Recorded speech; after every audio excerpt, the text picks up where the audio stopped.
Assalamualaikum warahmatullahi wabarakatuh. Di sini saya akan menjelaskan tentang asistensi statistika. Nah, di sini soalnya ada 4, tapi nanti aku akan jelasin cuman 3 soal. Nah, yang pertama itu kan ada klasifikasi 300 orang yang menggunakan telepon genggam berdasarkan pekerjaannya. Nah, di barisnya itu ada pekerjaannya dan di kolomnya itu telepon genggamnya.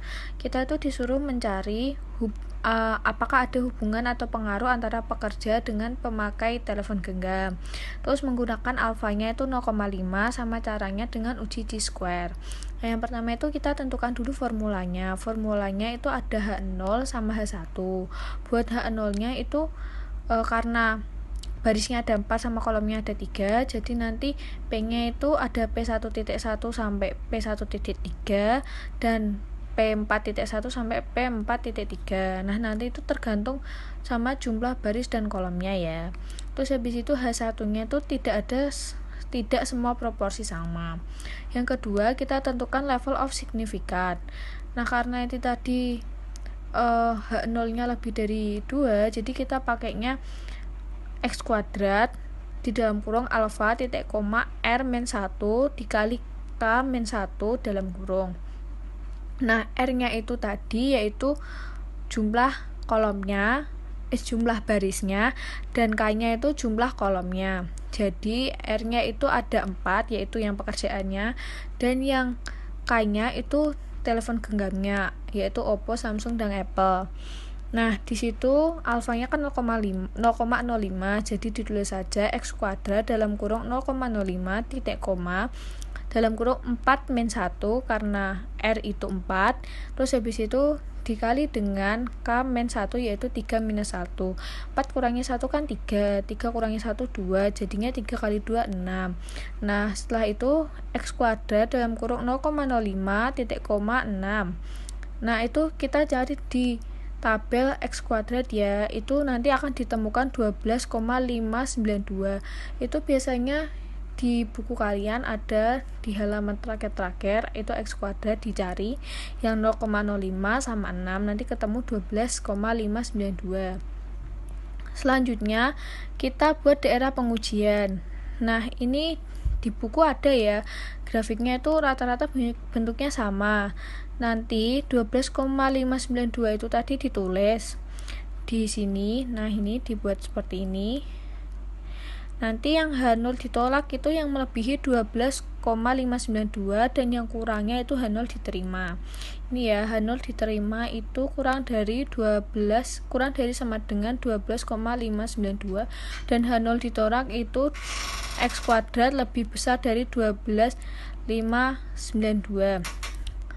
Selanjutnya perhitungannya itu sesuai dengan tabelnya, ada pelajar, pegawai, wirausaha sama pengangguran. Nah, habis itu untuk kolomnya itu Oppo, Samsung, Apple, jumlah sama proporsi. Pertama, kita jumlahkan dulu semuanya. Tadi kan di tabel yang soal itu Oppo-nya 30, berarti N-nya 30. Terus Samsung yang punya pelajar ada N-nya 15, Apple-nya punya pelajar ada 20. Nah, itu ditulis ya N-nya sesuai sama yang di tabel. Setelah itu dijumlahkan yaitu yang pertama pelajar itu jumlahnya 65, pegawai jumlahnya 110, wirausaha jumlahnya 95, dan pengangguran jumlahnya 30. Selanjutnya kita buat proporsinya ini. Proporsi pertama itu kan tadi jumlahnya 65 dan totalnya itu ada 300 dari soal ya. Totalnya itu 300 dari soal. Nah, 65 dibagi 300 didapatkan 0,22. Setelah itu yang kedua itu tadi kan jumlahnya 110 dibagi dengan 300 dapat 0,36, dan yang ketiga itu jumlahnya 95 dibagi 300 dapat 0,32, dan yang keempat 30 dibagi 300 0,1. Nah, setelah didapatkan hasil dari proporsi, kita dapat menghitung E-nya. E-nya itu tadi dari proporsi yaitu 0,22 dikalikan dengan 100 itu tadi jumlah dari yang pengguna Oppo bila dijumlahkan itu dapat 100 ya, 30 tambah 35 tambah 20 tambah 15. Terus habis itu nanti dikalikan seperti ini, dikalikan nanti 0,22 dikali 100 dapatnya 22. Begitu juga untuk yang Samsung dan Apple, proporsinya dikalikan dengan jumlah pengguna Samsung. Jadi nanti tuh di awal kalian jumlahkan dulu ke samping sama ke bawah jumlahnya berapa. Nah, jumlah ke samping itu nanti dibuat untuk menghitung proporsi. Tapi jumlah ke bawahnya dibuat menghitung proporsi dikalikan dengan jumlah itu tadi. Kalau udah dapet, dihitung semua, nanti di bawah sini ini, maaf ya ini lupa belum ditulis, pokoknya di bawah sini nanti dijumlahkan 22 ditambah 36 ditambah 32 sama ditambah 10, nanti hasilnya itu 100. Begitu juga yang Samsung dan Apple, pokoknya nanti jumlah ini itu harus sama kayak jumlah yang ada di tabel, yaitu 300 orang. Nah, setelah itu kita hitung X kuadratnya atau C square-nya. Menghitungnya itu begini ya. Yang pertama itu N dikurangi sama jumlah E yang ada di ini tabel sini. Ini. Terus habis itu dikuadratkan, terus dibagi E-nya masing-masing. Jadi yang pertama untuk HP Oppo pelajar, N-nya kan 30, berarti ditulis di sini 30 dikurangi hasil E-nya ini berarti 22 di dalam kurungkan, habis itu dikuadratkan, habis itu dibagi E-nya ini Oppo milik pelajar. Terus selanjutnya kita ngitung yang punya pelajar Samsung. Nah, N-nya kan 15, berarti ditulis saja 15 di sini, dikurangi E-nya ini kan hasilnya 22. Berarti dikurangi 22, habis itu dikuadratkan, terus dibagi sama ini hasil E tadi juga. Selanjutnya Apple. Nah, buat yang Apple milik pelajar, itu yang pertama kan N-nya ada 20, ini 20, habis itu dikurangi dengan E-nya 22, di dalam kurung dikuadratkan, habis itu dibagi dengan E. Nah, buat yang lainnya juga kayak gitu selanjutnya. Setelah itu kalian hitung semua hasilnya berapa, nanti ketemu X kuadratnya. Kalau udah ketemu X kuadrat, kalian lihat antara X kuadrat ini tadi dengan yang kalian hitung pada tabel yang ini tadi, level of significance, lebih besar yang mana. Nanti setelah itu kalau di sini kan lebih besar yang X kuadrat, berarti kalau lebih besar yang X kuadrat berarti dimasuk H0 yang ditolak, karena X kuadrat lebih besar daripada level of significance. Nah, ini ya jadinya kesimpulannya 17,56 lebih besar dari 12,592, artinya H0 ditolak. Nah, setelah itu kalian bikin kesimpulannya dari soalnya. Selanjutnya nomor 2. Di soal tertuliskan perusahaan manufaktur pesawat terbang PT Zstar mengeluarkan laporan bahwa rata-rata produksinya meningkat 30% dibandingkan tahun sebelumnya. Setelah menerima laporan tersebut, pemerintah Indonesia mengadakan sebuah pengujian apakah pernyataan dari PT Zstar benar adanya. Kemudian sebagai alat penguji diambil sampel penelitian sebanyak 60 dan diperoleh rata-rata produksinya ternyata 25% dengan standar deviasi 10%. Hitunglah apakah pernyataan dari peningkatan produksi dari PT Zstar tersebut benar adanya apabila menggunakan taraf nyata sebesar 5%. Nah, pertama kita itu harus merumuskan hipotesisnya dulu, yang ini H0-nya itu sebanyak 30% dan H1-nya itu kurang lebih 30%, karena tadi kan laporannya meningkat rata-rata produksinya itu 30%, berarti kurang lebih 30%. Nah, yang kedua kita menentukan taraf nyatanya. Tadi taraf nyatanya kan di soal tertera 5%. Jadi probabilitasnya itu 100% dikurangi 5% sama dengan 95%. Setelah menentukan probabilitas, ditentukan titik kritis. Nah, titik kritisnya itu dari Z alfa per 2 sama dengan yaitu setengah dikurangi 0,05 atau 5% tadi dibagi dengan 2. Habis itu 0,5 dikurangi 0,025, hasilnya 0,475. Z-nya itu kurang lebih 1,96. Selanjutnya kita menentukan uji statistiknya. Nah, uji statistiknya ini Z itu dari rata-rata dikurangi Pi dibagi dengan S dibagi per akar N. Nah, rata-ratanya tadi dapatkan sebanyak 25, terus 25% ya, dari yang soal 25% tadi dikurangi dengan penambahan produksinya 30%, terus dibagi dengan S-nya itu yaitu standar deviasi yaitu 10, dibagi dengan akar 60 atau sampelnya sebanyak 60. Nanti didapatkan hasil minus 5 dibagi dengan 1291, hasilnya minus 3,873. Nah, kita selanjutnya menentukan daerah keputusan.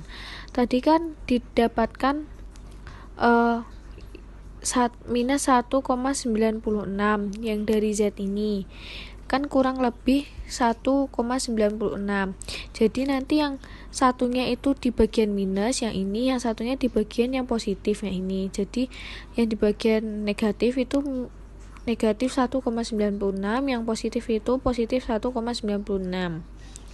Nah, ini tadi Z ini uji statistiknya terdapat di negatif 3,873. Nah, karena ini lebih kecil daripada ini minus 1,96, jadi ada di kirinya Z-nya.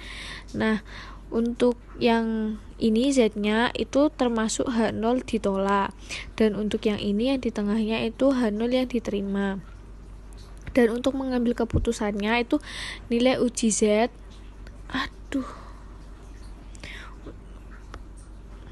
Untuk keputusannya, nilai uji Z itu minus 3,876 ternyata berada pada daerah yang menolak H0, tetapi menerima H1. Nah, oleh karena itu, dapat disimpulkan bahwa uji hipotesis di atas adalah menerima H1 dan menolak H0, sehingga pernyataan bahwa rata-rata produksi PT Z-Star Aviation yang mengalami peningkatan sebesar 30% tidak memiliki bukti yang kuat dan patut dipertanyakan serta diselidiki kebenarannya. Selanjutnya yaitu nomor 4. Nah, di nomor 4 itu kita diketahui ujian statistika yang dilakukan pada 3 kelas paralel prodi akuntansi kelas A, B, dan C. Nah, di situ terdapat 3 mahasiswa dengan nilai sebagai sampel. Kita disuruh mencari uji hipotesis nihil bahwa nilai rata-rata dari 3 kelas mahasiswa program studi akuntansi tersebut mengambil mata kuliah statistika yang sama. Terus kita disuruh menggunakan alfa 0,05. Nah, di sini saya menggunakan uji ANOVA. Di uji ANOVA ini yang pertama kalian harus mencari rata-rata dari setiap kelas dulu. Nah, kelas A, kelas B, dan C ini dicari rata-ratanya dulu.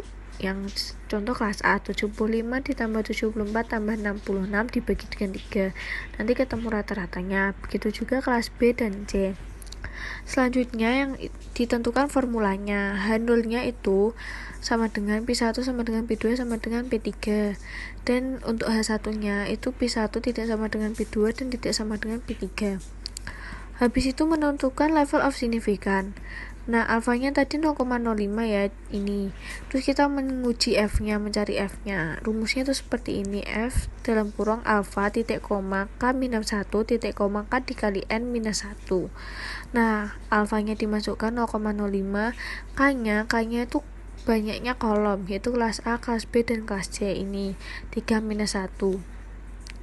Terus habis itu yang kedua K dikali N minus 1, K-nya tadi kan 3 dimasukin. Terus habis itu N-nya itu sebanyak data ini 1, 2, 3, itu barisnya 3 lagi, berarti 3 dikali 3 minus 1. Nah, habis itu nanti dapat F itu 0,05 titik koma 2 titik koma 6. Hasil dari perhitungan ini 3 minus 1 hasilnya 2, 3 kali 3 minus 1 hasilnya 6. Setelah itu kalian mencari di tabel, ada di buku kalian tabel F-nya yang uji ANOVA itu nanti 0,05, terus kalian cari 2 sama 6, nanti ketemunya 5,14. Habis itu kita cari daerah pengujiannya. Nah, di daerah pengujiannya karena 5,14 ini positif berarti ada di kanan. Nah, yang lebih dari 5,14 ini H0 nya nanti ditolak, dan Dan kalau ukuran dari 5,14 ini H0-nya 5 yang lebih kecil dari sama dengan 5,14 itu nanti diterima H0-nya. Selanjutnya kita buat perhitungannya. Perhitungannya itu ada dua, yaitu varian between means sama varian within group. Tapi sebelum itu kita harus menentukan means overall dulu. Nah, itu dia dapat dari rata-rata, jumlah dari rata-rata dibagi dengan K. Yang tadi ya, K ini. Nah, rata-rata tadi ditulis dulu semua, lalu habis itu dibagi dengan K-nya. K-nya kan 3 tadi. Nanti didapatkan hasil ini 72,22. Selanjutnya kita cari yang ini, variance between means. Rumusnya itu N dikali S X kuadrat. N-nya tadi kan 3, ditulis saja 3. Nah, rumusnya ini, yang ini didapat 71,67 itu dari rata-rata. Rata-ratanya ini di atas ini 71,67 dikurangi dengan 72,22 itu dapat dari means overall ini. Nah, habis itu dikuadratkan. Lalu selanjutnya juga kayak gitu, ditambah 62 dari rata-rata yang kedua ini dikurangi dengan ini means overall, habis itu dikuadratkan. Yang ketiga juga seperti itu untuk kelas C, 80 dikurangi dengan 72,22 dikuadratkan. Lalu dibagi dengan 3 minus 1 atau yang K tadi di minus 1. Nanti kalau udah dihitung nanti dapat hasil ini 169,43895. Kan kalau udah dapat hasil ini, selanjutnya kita hitung yang varian within group. Nah, varian within group ini kalian menghitung satu-satu datanya, data dari yang atas ini, data kelas 75, 74, 66, 55, 70, 70 dan selanjutnya. Nah, pertama tadi kan data pertama kan 75 dikurangi dengan rata-ratanya. Rata-ratanya ini 71,67. Jadi yang dihitung itu setiap kelas dibagi rata-rata kelasnya, habis itu dikuadratkan. Ini untuk kelas A 75, 74, 66. Dan untuk kelas B ini tadi kan 55 dengan rata-rata 65. Berarti di sini ditulis 55 dikurangi 65 dikuadratkan. Begitu juga yang kelas C. Yang kelas C tadi kan data awal 85 dengan rata-rata 80. Berarti di sini ditulis 85 dikurangi 80 dikuadratkan. Begitu juga seterusnya. Setelah itu yang bawahnya yaitu 3 dikali 3 minus 1 itu didapatkan dari ini, yang 3 kali 3 minus 1 atau K dikali N minus 1. Lalu tadi kan pakainya 3 minus 1 dari ini K minus 1. Kalau yang kedua yang within group itu didapatkan dari K dikali N minus 1. Setelah itu kalau udah didapatkan hasilnya 46,11 hasil dari ini tadi, lalu kita bagi dari yang ini, yang varian between means dibagi dengan varian within group. 199,43895 dibagi dengan ini 46,11, hasilnya 3,67. Nah, ini nanti yang digunakan sebagai pembanding di kesimpulan. Karena 3,67 ini lebih kecil dari sama dengan 5,14, H0-nya diterima dari ini tadi. Kan lebih kecil. 5 ini kan lebih besar daripada 3,67, jadi H0-nya diterima. Terima kasih, mohon maaf kalau ada salah kata dan mohon maaf kalau kurang jelas. Wassalamualaikum warahmatullahi wabarakatuh.